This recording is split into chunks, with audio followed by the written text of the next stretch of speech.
So thanks very much, Hugh. Thanks for joining us this morning. My name's Tonia Weaver. I am an employability consultant in the careers team. And today I've been invited to come along and share some information about job applications. And what I'm going to be focusing on is graduate final year applications and the documents that you may be asked to produce. And we're going through the best practice with those.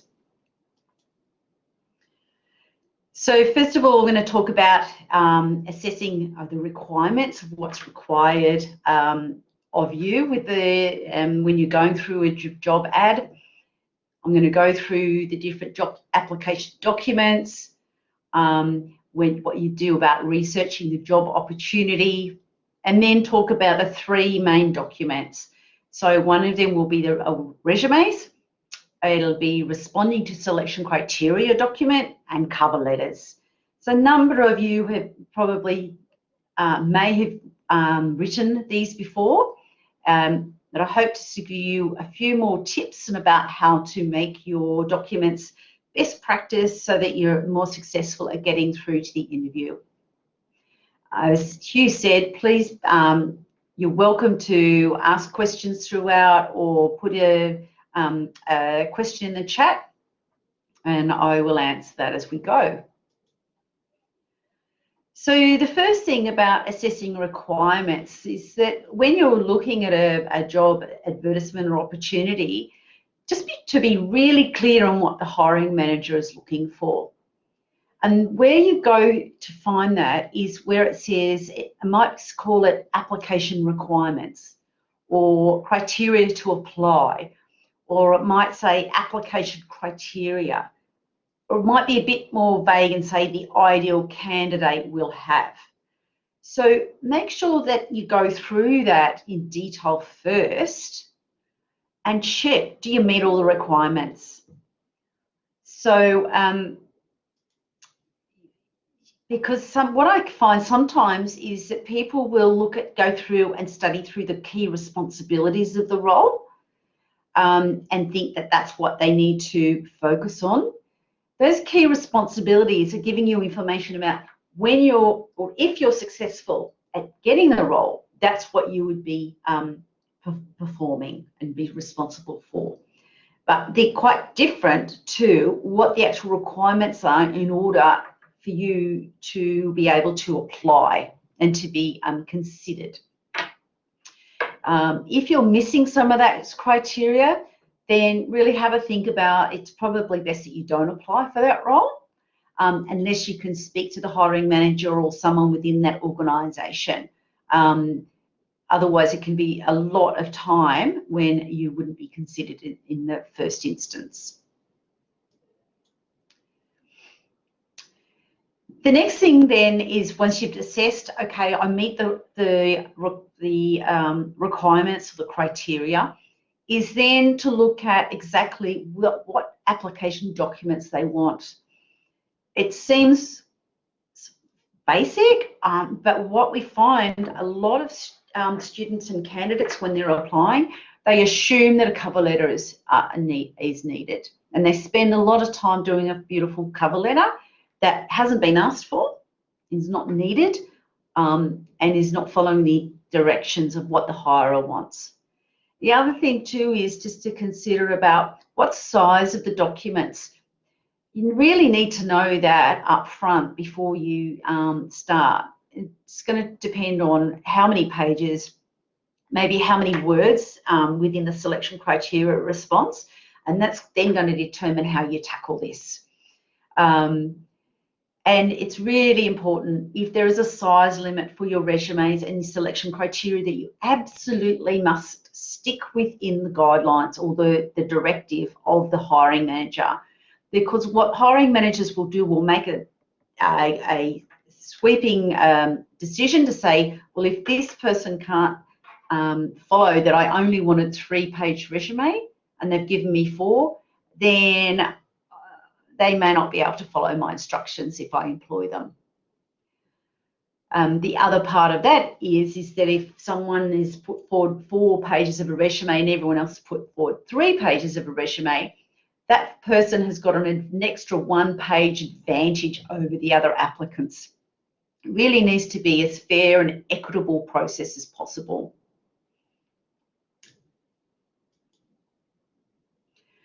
The next thing to do is to really research the organisation.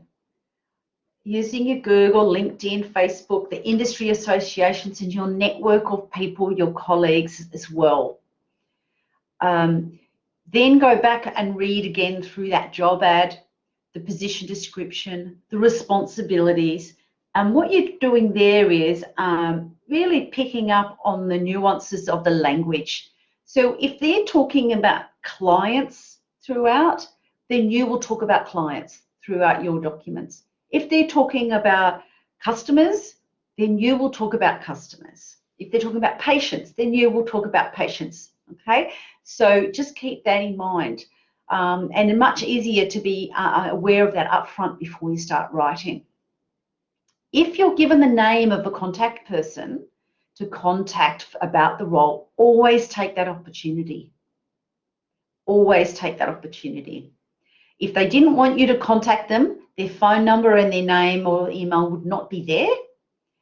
I know some students hesitate and it can be a little bit nerve-wracking, all right? But prepare what you're going to say. Also, you can reach out to myself or the team in careers and we can help you prepare the sorts of things that you would say in that conversation. The idea of that is, by making contact with that person, you ask them a couple of questions about that particular role. You're showing your interest, your motivation, and that's your first touch point with that contact person or that organisation. That person might also give you some other information about the role that you can then build into your application documents that your competition won't be aware of. The other thing to do with that when you speak to that contact person is you can clarify about numbers of pages of documents if that hasn't been stated. And also ask if there is a cover letter they've asked for. Ask to whom should I address this cover letter to? What's that person's name? What's that person's job title? So then when you're writing the cover letter, and we'll go through this in more detail a bit later, up on in the front beginning of that cover letter, you're going to be addressing it to that contact person, to the right hiring job title as well. And the salutation is actually going to be, "Dear Mr. Smith," or "Dear Bob, thanks so much for taking the time answering my call earlier this week. As I mentioned, I'm really excited about applying for this role." So that's then the second touch point with that person or that organisation. That person may be a decision maker, they may be an influencer, they may not be, but it's the fact that you've taken that extra time is the thing that we're getting across here. Professional resumes. So I'm going to be focusing on people that are graduating, so the graduates and the final year candidates. Now, keep in mind here that when I'm talking about, does anyone know the difference between a resume and a CV or curriculum vitae?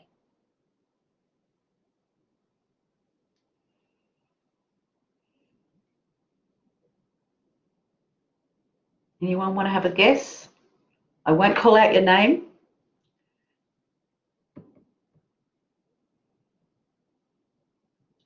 A quiet bunch today, Hugh. Okay, so no one's going to put forward. Look, generally people will call resumes and curriculum vitae and CVs, they will be interchangeable.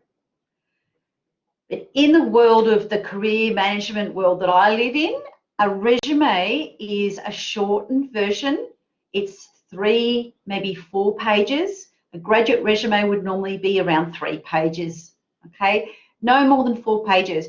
and that's the type of resume that you would be putting forward to organisations, private organisations, industry type roles. A CV, a curriculum vitae, is what we would call, is in the terms of an academic CV, an academic curriculum vitae, which is about 6 pages or more. It's a lot more detailed. It's got all the publications,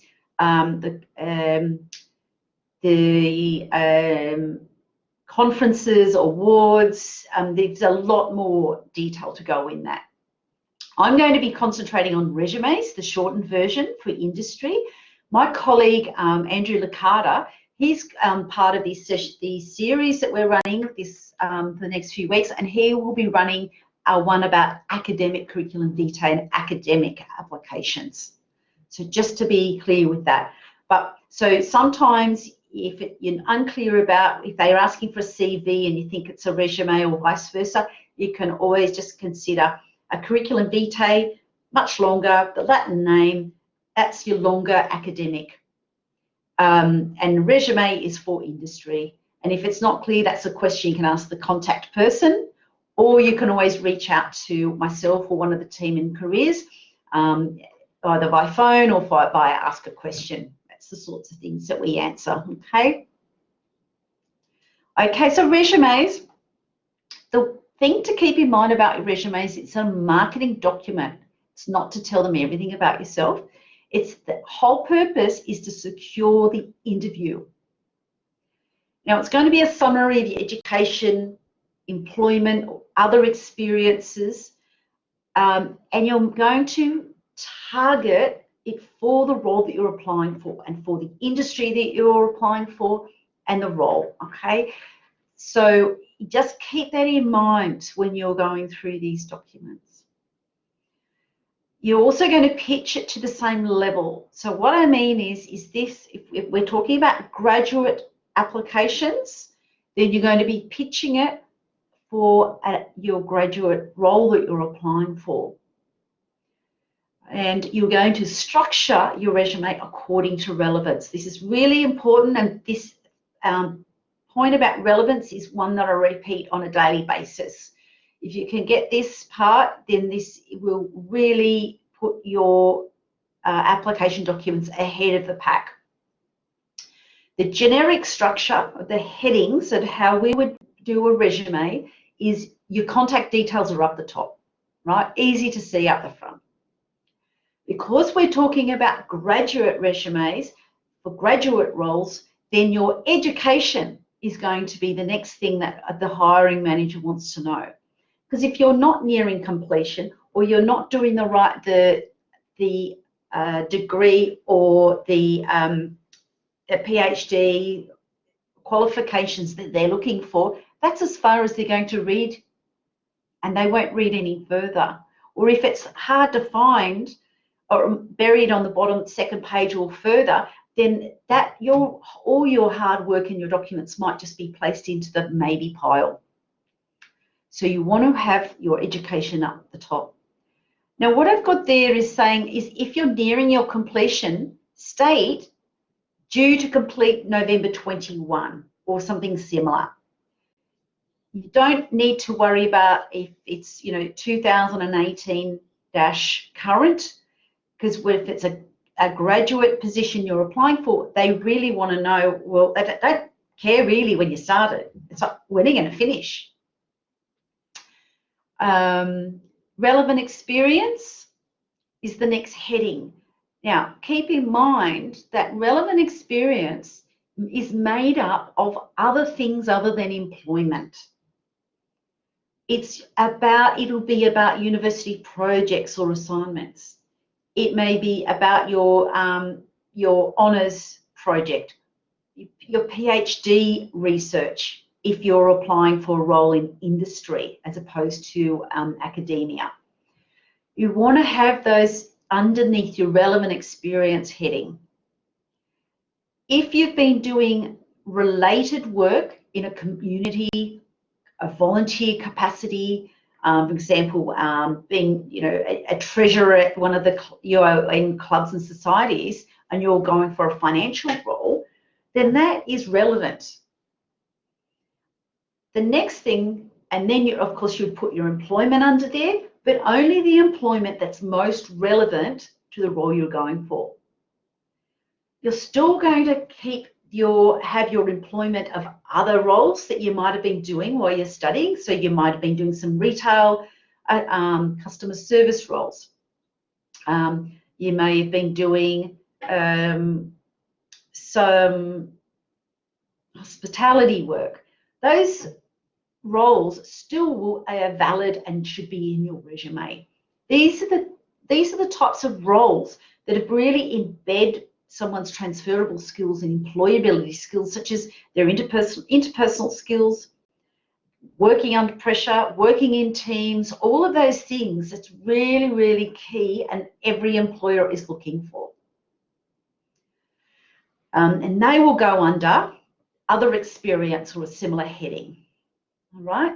So if you could get that right as far as the relevance, the order of information, then you will be ahead of the pack with many of your competitors.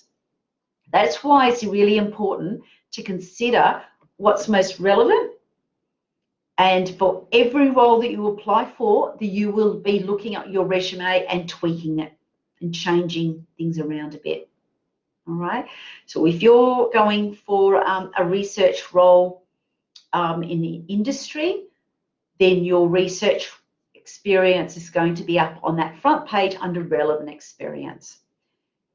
If it's more of a teaching or tutoring, say a teaching role in the private sector, then your tutoring experience would start up there under the relevant experience. You must make an impression on that first page of your resume. If you don't, they may not turn the page. Is there any questions about that first page or that generic structure of resumes that I've gone through?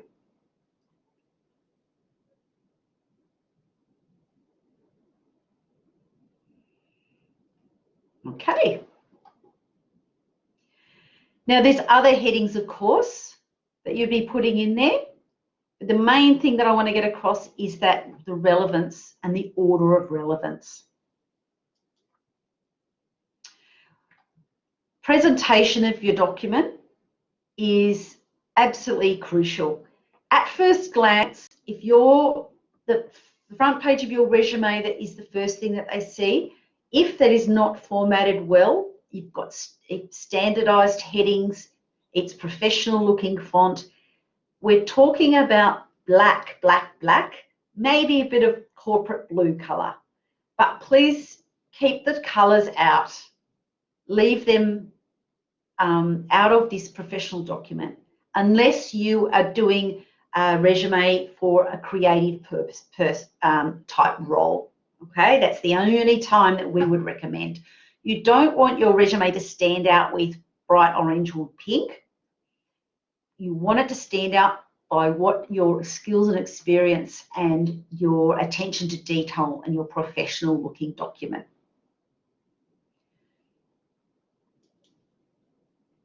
A few don'ts.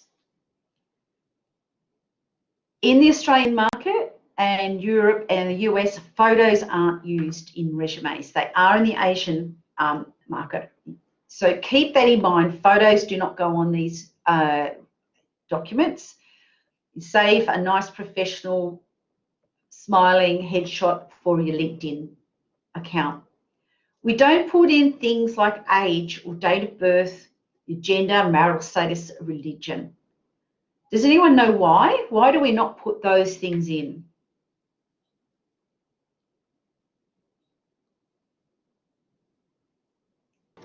Because you're not allowed to discriminate on the basis of any of these things. Thank you very much. That's right. So hirers cannot discriminate on the basis of these things. However, if you put them in and they're aware of it, then there's a chance that they could. So you leave them out altogether. Next, we have got a whole bunch of resources. We've got a whole bunch of new resources as well. On our careers website, we have got a list of all these different sample resumes. In there, you'll see there's one about a final year student. There's another one that's called degree-related experience. There's an academic CV. All right, so we're in there like showing a specific like sample for you to have a look at to give you some ideas. We've also got career essentials. So if you don't have a resume, there is a resume builder and you can start from scratch.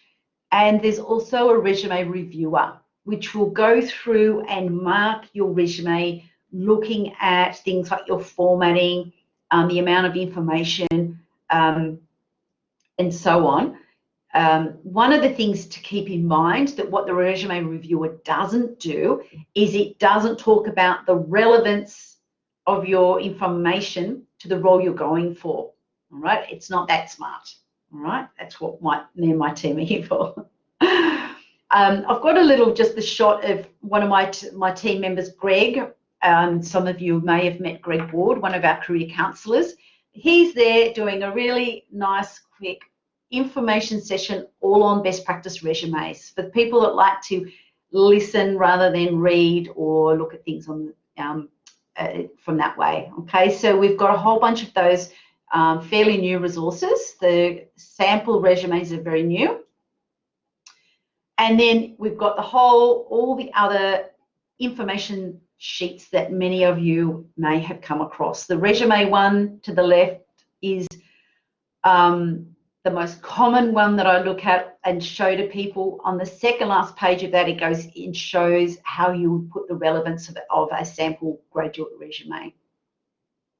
So please go through and have a look at those. If you need some help or some prompts about wordsmithing, we've got the action words. So we want to start each of your dot points of responsibilities is going to be a verb or an action word. And also you've got skills lists of to help you prompt the skills that you have. All right, so moving on to selection criteria. Now, a number of you may have responded to selection criteria.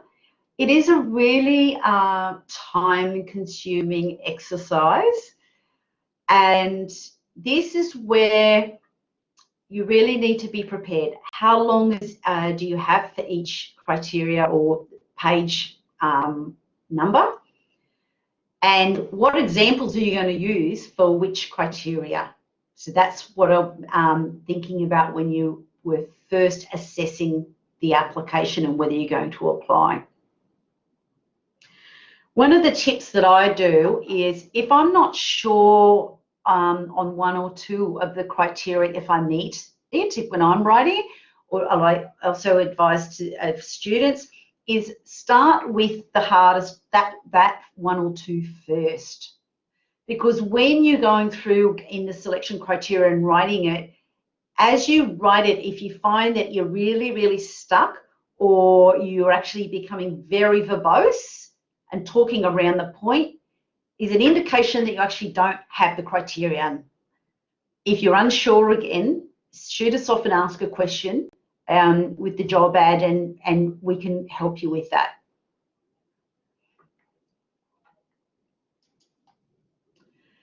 So the purpose and the context of the selection criteria. When by asking for responses to selection criteria, it's really evident when as a hiring manager reading these whether or not someone actually can demonstrate a skill and has the skill.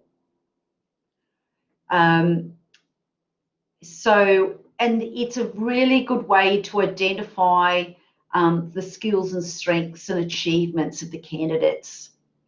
So you want to focus when you're responding to most of these responses that they're using the STAR model, the STAR. I'm going to go into a little bit of detail about that, about what the STAR model is. Now, the beauty of this, like I said before, is that, look, it can be really time consuming, but what you're actually doing is doing a big lot of your preparation if you're successful at an interview. because interview questions, best practice interview questions are the behavioural type questions where they will ask tell me about yourself, give me an example of, and they wanting a star style answer. And when they do that, it is absolutely fine to be using one of your written criterion responses. You will just expand on that. Okay, so it's really good preparation for when you are successful at interview. It may not be this application you're working on, it might be the next one, it might be the one after. So with the criteria, think about your different examples of where your what the most relevant examples are going to be. And that is why I put resume, as explained about resumes before. I've been talking about selection criteria. It's much easier once you get your resume in shape to go back and go, well, all my most relevant experience is on page 1 and 2. So I'm going to be choosing my examples from there. Now, what happens sometimes is when you start writing and thinking through examples for criteria, you go, oh, actually, I've done some community work being the treasurer for the local soccer club. That's part of my financial experience. I forgot to put that in my resume. And then you put it in your resume. So you go back and forward. Now, depending on how much room you have is what a number of examples you're going to use. And it is better to only have one example that's very detailed than 2 or more. All right? Selection criteria response, the actual formatting. Now, this is where some students come unstuck. With your selection criteria response, it is not a cover letter. It looks completely different. Up the top, you put response to selection criteria and your name, and then the actual job title for which you're applying for. And then you cut and paste the criteria straight into that document. Don't modify anything. And then bold it or highlight them in some way, all right? So you want to cut and paste exactly, because it's a bit like exam questions. Whatever you write under each criterion is what you're going to be rated on.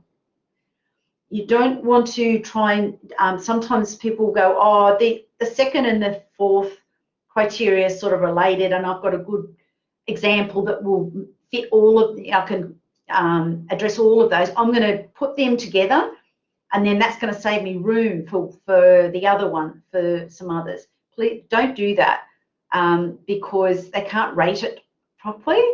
And it's like this very quantitative way to try and be fair and equitable across all the applications.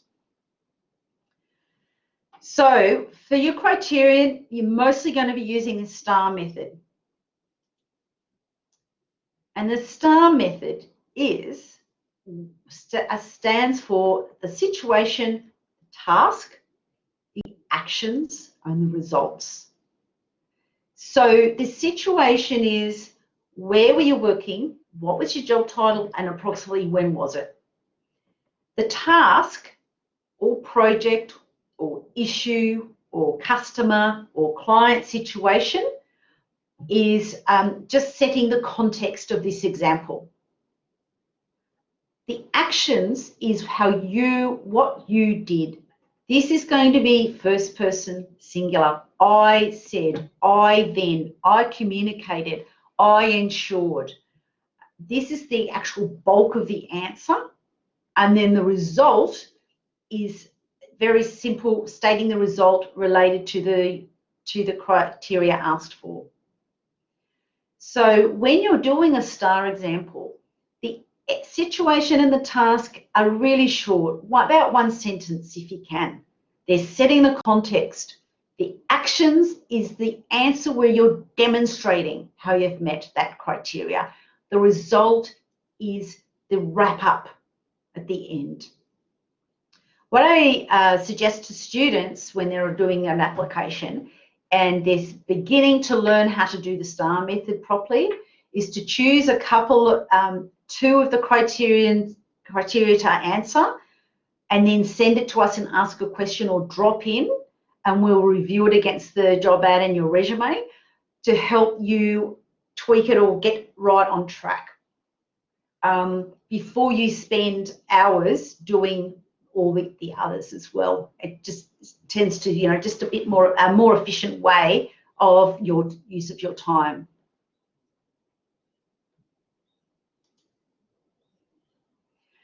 So here's a simple example. Demonstrate your ability to coordinate an event. So the situation was, when I was the head of the Film Society last year, we wanted to organise a film festival to show the projects of fellow students, but our budget wasn't big enough to cover all the expenses. The task was, I decided to start a crowdfunding campaign to raise money. Then it goes into the actions, and we're using I organised, I suggested, I conveyed, I coordinated, I provided regular updates, all the things about coordinating an event. And you can see there that that's the bulk of this answer. And then the result was the very short sentence at the end. Now note, when you're writing this in prose style, you're not putting the labels in. You don't have situation, task, action, result within your document. We see that every now and again. This is just a tool, a method to keep a structure in place. It also helps enormously, as I said, when you're in interview, because you're following a structure. Resources, again, there's some information sheets. And I've also got some example answers for some jobs on campus, some really common criteria that's asked for roles. It's often about interpersonal skills, about teamwork, problem solving. So once you start doing these, you really make sure that you're saving them, doing them on a Word document and saving them rather than directly onto the online application form, because you want to be able to save these and use these later.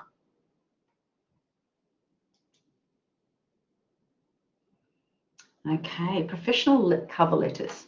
Now I know we've got a very quiet bunch, but if there's any questions about selection criteria or resumes, please speak up or pop it into the chat. And I'm just going to have a little sip of water in the meantime.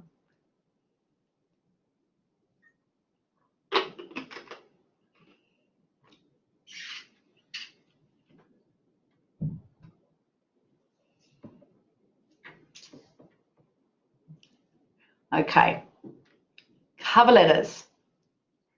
Now, as I mentioned before, if you are not asked for a cover letter, then don't provide one. However, what happens sometimes is when you go on to the Apply Now button, there is an actual spot for you to attach a cover letter. So in that case, I would take the time and effort to do your cover letter. Again, that's showing that extra commitment and time and motivation for this particular role.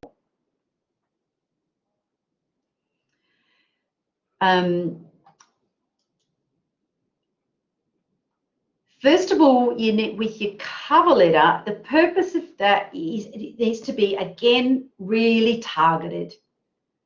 You need to have a think and get across about why you're applying for this particular organisation and this particular role.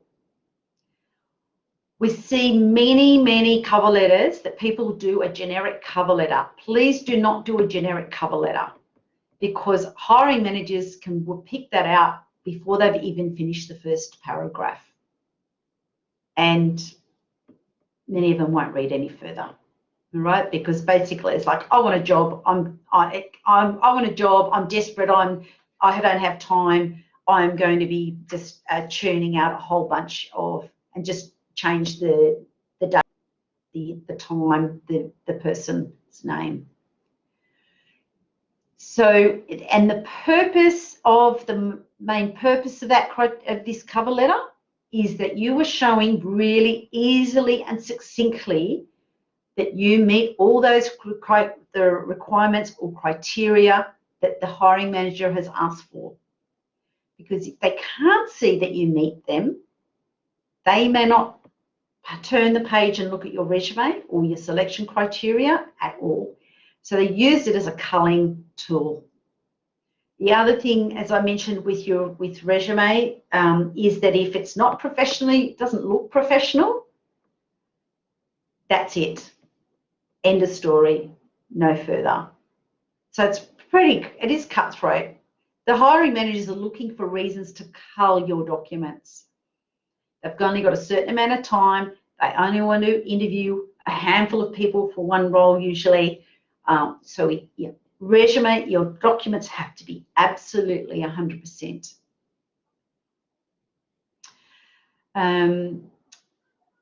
Then when you're going through, so because we're talking about graduate applications, then usually the first thing that they want to know about is what they want a certain degree and that you're finishing this year. So that's the first thing that you're going to talk about in the body of this letter. You'll be really surprised that many students miss that out because they've spent all this time on their resume and that's got at the top that what their degree is and when they're finishing this year. So they think, oh, well, I've already got that in these documents, so I'm not going to put it in. Well, you've got to keep in mind that each of these 3 documents stand alone.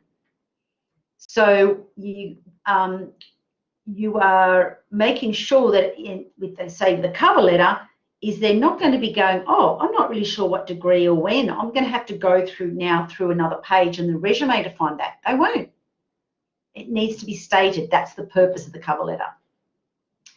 Then you're going to, again, look at relevant experience, your most relevant experience for the role, and that's what you'll be explaining about when you're talking about your skills, your technical skills, project management, your interpersonal skills, the teams you've worked with, you'll be drawing on your most relevant experience that starts on page 1 of your resume, maybe going to page 2. And at the end, towards the end, is then about some non-related experience. I've put in here to remember to use keywords. All right, so if they're talking about project management and milestones and so forth, then you are going to have that information, that you're going to have those words in your cover letter. You're also going to have them in your resume and your selection criteria. There is some large organisations and large recruiters that use word recognition software, and they'll run it through that program, and if they don't get enough hits on the keywords that they put in there, then no one will read your resume. And I've got a little note down here about check you're using the so what. So when you're writing your cover letter, keep in mind, is it relevant to what the hiring manager needs to know? Is this relevant? Do I need to put this information in here? This needs to be really succinct. A cover letter, by definition, is cover. It is 1 page maximum. So by the time you do the header, the footer, it's spaced out, you don't have very much room for text. And the less text, the more readable it is for the hiring manager and for them to see that you do indeed meet the criteria so that they can turn the page and keep reading. So just having a look at, I don't expect you to read within the green sort of sample there. So that's the second page of our cover letter information sheet. Keep in mind the top in the header up there, on the left-hand side is where your employer's name is, the employer's job title, the organisation that you're applying for, etc. This is a standard formal way of how to write a letter.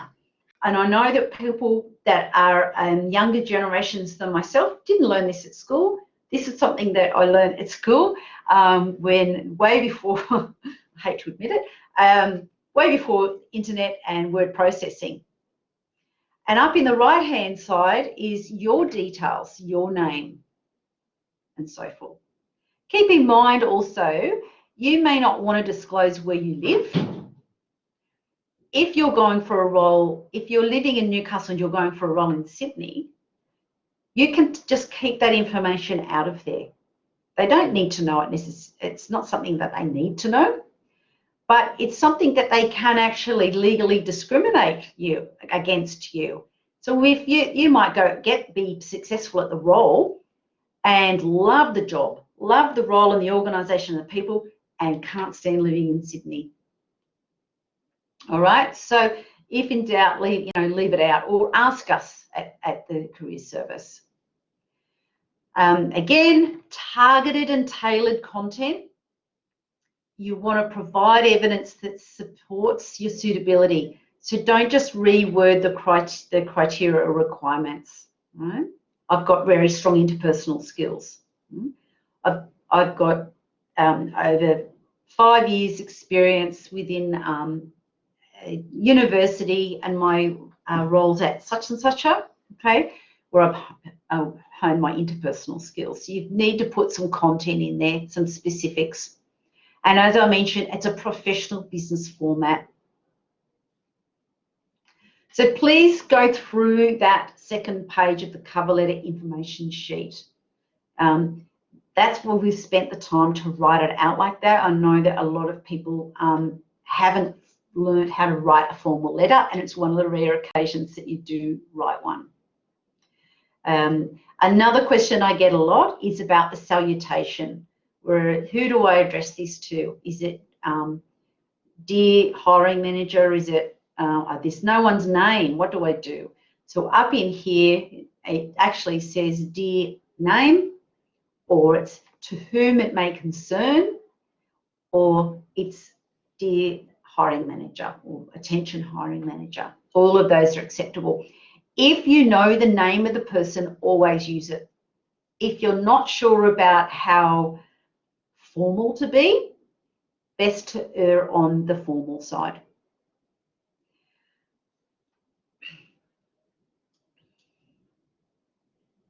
Again, a whole bunch of resources. We've got that cover letter information, and on the back of that first one is that the format that I showed you. There's a cover letter checklist.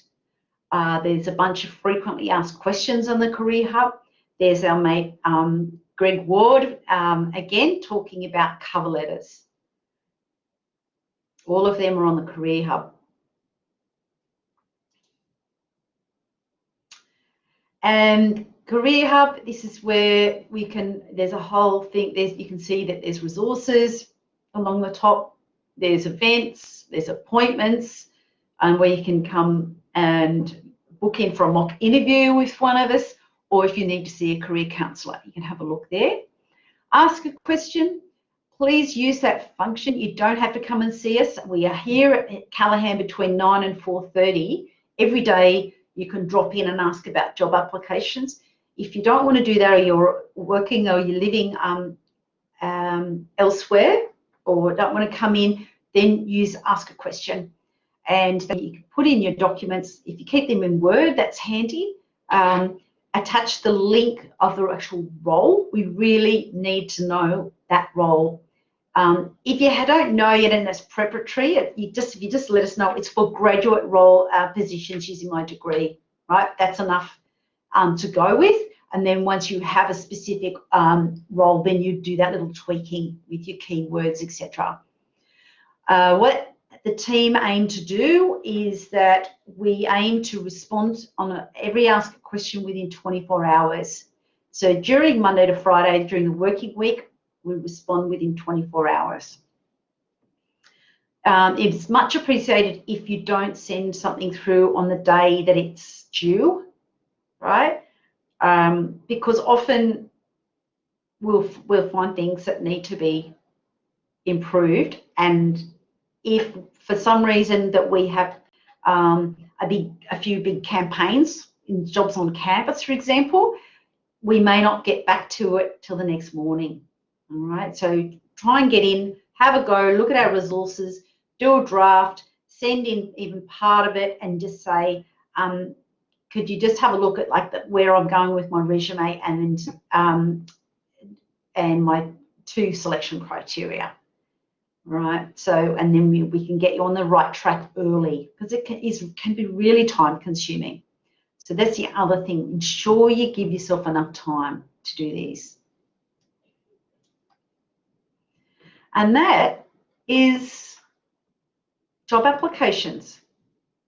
So yeah, so just one little thing here, just to keep in mind, for some of you who don't know, we've actually moved. So we're not in the Student Services building on the Hunter side. We're over on the Shortland side now. So we're in the Shortland building. We're on level 3, which is above where the Subway sandwich shop is. And we'd love to pop in and see us. Love to have a chat and help you with job applications or anything career related. So yeah, thank you. Fantastic. Thank you so much, Tonya. And just once more, were there any final questions for Tonya?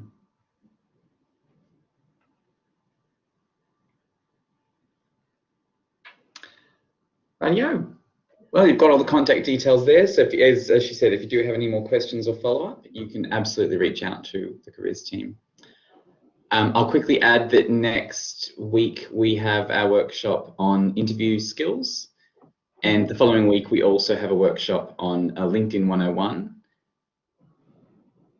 Very good question. These sessions will all be recorded, as I mentioned at the start, and we will send out details around how to access those recordings to you very shortly. I'll end the recording here, but again, thank you so much for joining us. And I think we might hover for a few more minutes, so if you've got any more questions, you are welcome to type them in. Yep, I'm welcome to stay.